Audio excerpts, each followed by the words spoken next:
Bonjour à tous, on se retrouve aujourd'hui pour parler de l'histoire d'un abandon. Et oui, ça m'arrive de temps en temps, j'abandonne un livre, mais je n'abandonne pas n'importe quel livre.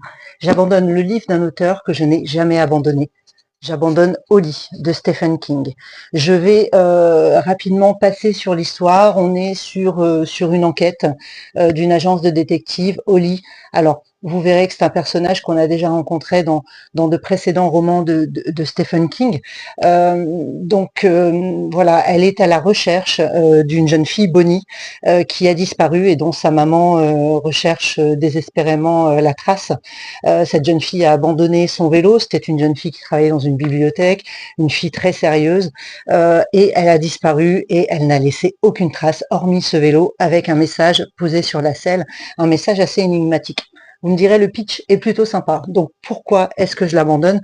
Tout simplement parce que je trouve que dès le début de ce livre, on démarre sur de la politique. Donc, entre autres, on est à la fin de la première élection de Donald Trump, c'est-à-dire qu'il vient de quitter le pouvoir aux États-Unis dans des circonstances que tout le monde connaît, hein, un petit peu rocambolesques.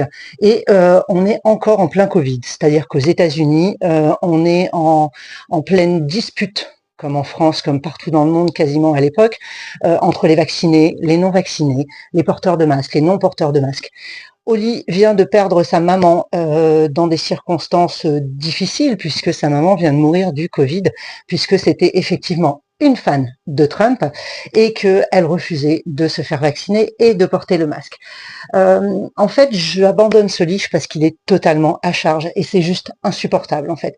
Je ne connaissais pas ce côté de la personnalité de Stephen King, mais si j'avais souhaité entendre parler de Covid, de masques, de vaccination et de politique, j'aurais acheté soit un livre sur la politique, soit le livre de Didier Raoult. Alors, peut-être que je vais pas me faire que des amis en tournant cette vidéo, en donnant mon point de vue, mais bon, voilà.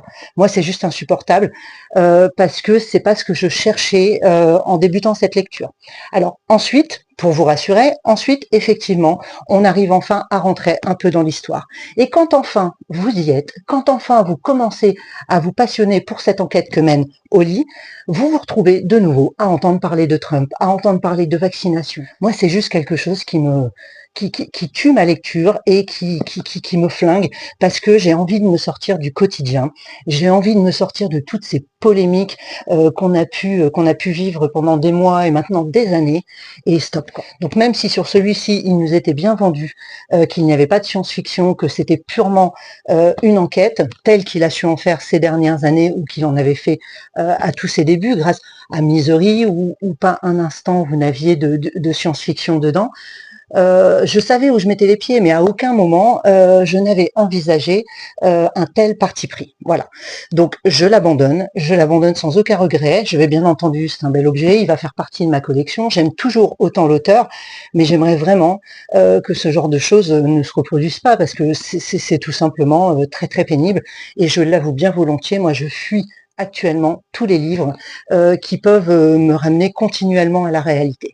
Voilà, je lis pour m'évader, je lis pour échapper à ce quotidien très lourd à porter depuis quelques mois et depuis quelques années maintenant. D'ailleurs, depuis le Covid.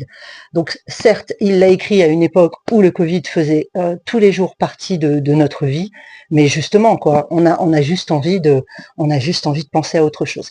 Voilà, bah écoutez, je ne sais pas ce que vous en avez pensé. N'hésitez pas à revenir pour me dire si vous avez lu, si cet aspect dont je viens de vous parler vous a gêné, le côté politique, le côté médecin, médecin scientifique qui vous dit comment vous devez vous comporter pour être une belle personne.